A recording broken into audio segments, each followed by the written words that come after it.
G'day everyone, Viv here. I hope you're all keeping well. Welcome back. Boy, am I tired. I'm in my Qantas uniform. I've been here at the studio. What's the time now? It's almost 8 a.m.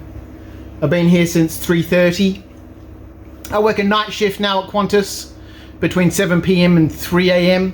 Sometimes I do a little overtime either side of that. And then I come to the studio for whatever hours I can get. And then I normally head home at about 8 o'clock to, see my daughter and, my wife. And then I go to bed and get up about 5 or so and then do it all again. And luckily I've had Aki here during the day to, a couple of days a week to continue cutting orders and getting things done. Sadly, he's not able to do that much anymore. He volunteers at some other places and he's readjusting some of his priorities. But I'm still packing orders and, getting things done slowly. There's still a hell of a amount of orders. Let me go around this side. Thank you to everyone's continued patience. I've split up the orders into the next weeks, first week of June, second, third, fourth, and the last day. This was the last day. Just the last day. Holy crap! We're still cutting through things. Some of these orders, like the orders that don't have anything underneath them, are orders that I need to cut stuff for. I don't have anything for this, got to cut everything. Don't have anything for this, got to cut everything. Don't have anything for this, got to cut everything. Literally thousands of kits. I might have made a small misjudgment in the amount of support that Knights of Dice would receive and has received over the many years I've been doing this. Maybe instead of running it until the end of June, I should have just done like a 2-week special. But your support has been invaluable. It's really dug me out of a hole. So I do appreciate your patience whilst I continue to cut everything. The neighbors are next door, rocking their business, building rock climbing walls and all that sort of stuff on the other side of this door. Let's go have a quick look. They'll be coming in soon.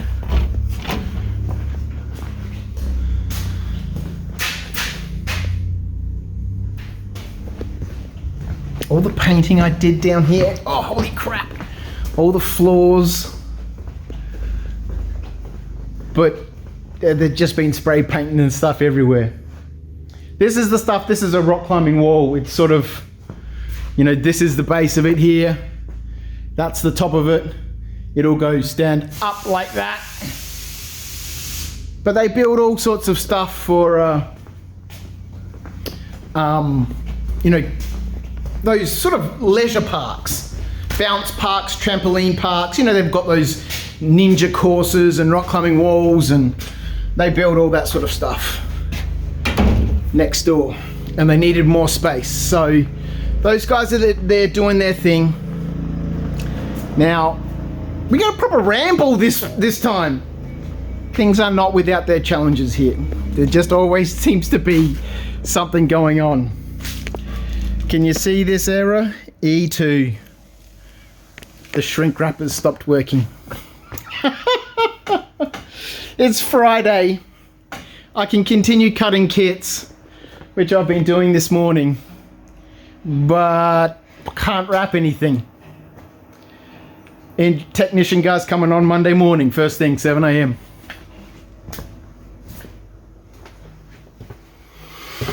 Into one of what is one of the storerooms and will eventually become the print room at some stage.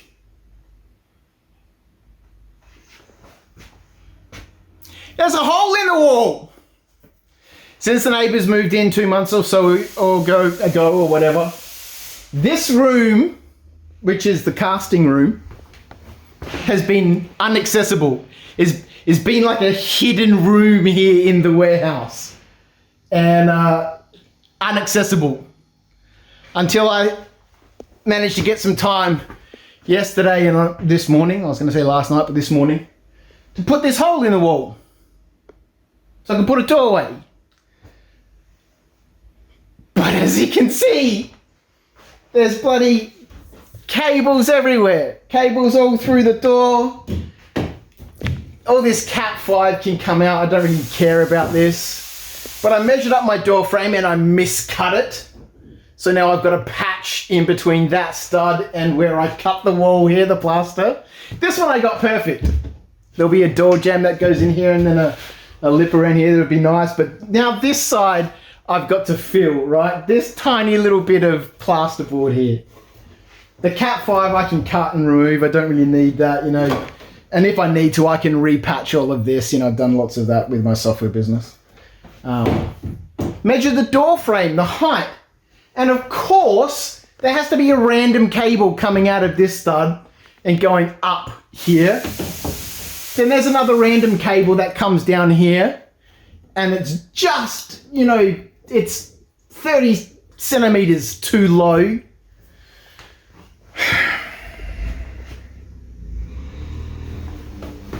Here we got this PowerPoint down here, right? Yes, this is all live, but you know, we're careful, right? You know. So now I'm going to get my friend, my Sparky friend, Roman from Romtech Electrical out here. Nothing's ever simple. Nothing's ever simple. It's not enough hours.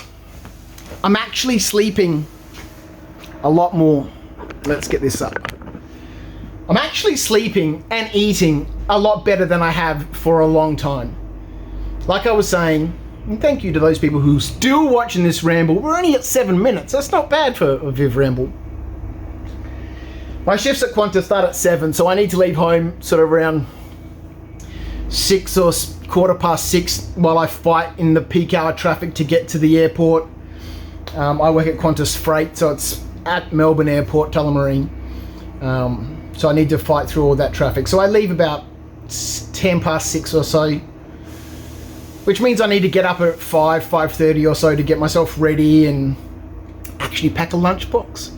For the longest time, I was packing sandwiches. I was so used to making, Charlotte's lunchboxes that I'd make myself a lunchbox with sandwiches, little baby cucumbers. For a while I was packing tiny teddies. Oh, whoa, sorry. Packing tiny teddies in my lunchbox. Then I upgraded to frozen meals. But now I take fruits, little carrot sticks. Oh, do I have one in my pocket? No, eating it. Little muesli bars and stuff that I keep, you know, down here in my pocket for a little snack while we're doing things. But I'm really, really enjoying that job. There's, you know, a couple of different things that happen there at Qantas Freight. I work the domestic night shift, so we load and unload freight planes.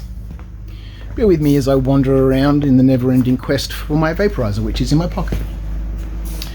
And currently, the last couple of weeks, I've been working inwards, so that's freight coming into the airport, into our domestic freight shed, courier stuff, and then that all gets broken down and then shipped out, either transshipped off to a different port, you know, Sydney, Brisbane, Hobart, or wherever, or stuff that goes out to courier via FedEx or TNT or, you know, Star Trek couriers. A lot of blood, a lot of insects, live crabs, a lot of fish, live organs. We had to pick up a live organ from one of the bays, passenger line, a Jetstar flight had a liver on it that someone at the hospital was waiting for, so we had to rush out there and get that. And it's fun. I'm really enjoying it. But yeah, so I get up about 5. Fast forward through the night until 3 o'clock. Might do an hour overtime. Let's just say I finish at 3. It's you know, a 40-minute trip from the airport to the studio, so I kind of get here between 3:30 and 4 o'clock. And then I only get 4 hours here in the morning to cut kits, pack orders, and then go home at 8. By the time I'm, like right now, I'm absolutely shredded. Go home at 8 o'clock so I can see Charlotte in the morning for half an hour before she goes to school. And then, you know, check emails and all that sort of stuff. and then I'd go to bed at 9:30. So let's just say 9, right? Let's be generous. Let's say 10, because sometimes I stay up a little bit, watch a little bit of Netflix. 10, 11, 12. 1, 2, 3, 4, 5. That's 7 hours sleep, right? Get up at 5. Then I see Charlotte and Kim for an hour or so before I've got to head off to work. Let's rewind a little bit. I'd drop Charlotte off at school. I've done the school run for the last 5 years or whatever. 4 years, 3 years, who knows. So I'm up at 7:30, get Charlotte ready for school, take her to school, drop her off at 8:45, pick up Aki sometimes, be at the studio about 9:30. Then I'd stay until 6. Some Wednesdays, 3:30, I'd go pick her up. So, you know, it varies. Then I'd go home, right? And I'd stay up because I had my live stream over at Crouch After Dark. Rest in peace. And that would go from 9 p.m. Oh, my toe is killing me. That would go from 9 p.m. till 1 a.m. And then, you know, I'd stay up for a little bit, chat with people on Discord, you know, generally go to bed between 2 and 3. Let's say 2 to be generous. So we got 2, 3, 4, 5, 6, 7, 5 hours, 5.5 hours. It's generally less because I'm an idiot and I'll go to bed anywhere between 2 and 4 a.m. So now I'm actually getting 7 hours sleep. I'm actually eating my lunch because whenever I was here at Nights of Dice, I'd never eat any food. I'd just work.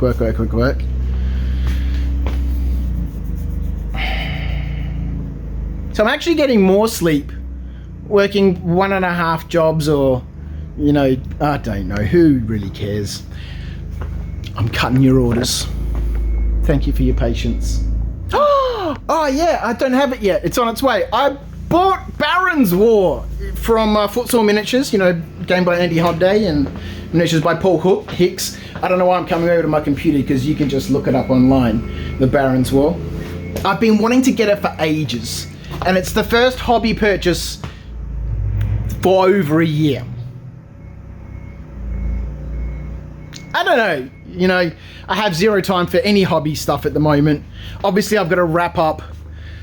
What are we up to? We're at 172 orders now. So the last update was, what, 2 weeks ago?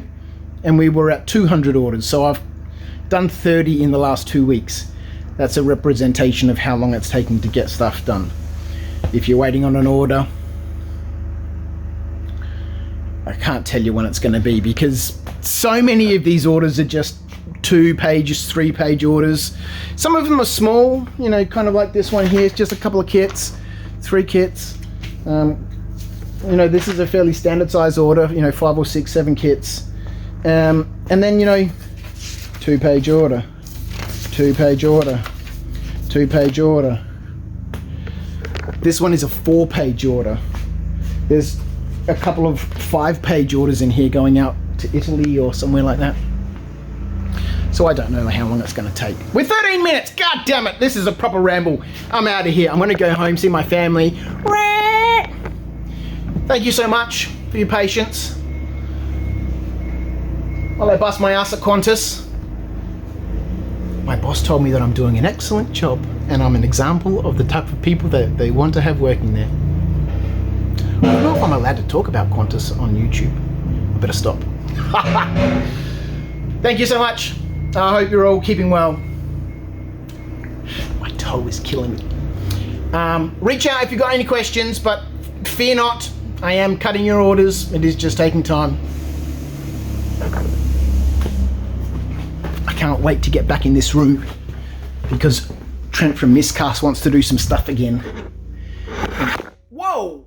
And so I need access to that room. And now I kind of have access. Anyway, let's get out of here. We're rocking on 15 minutes. Take care. Thanks for your patience. I'll see you soon.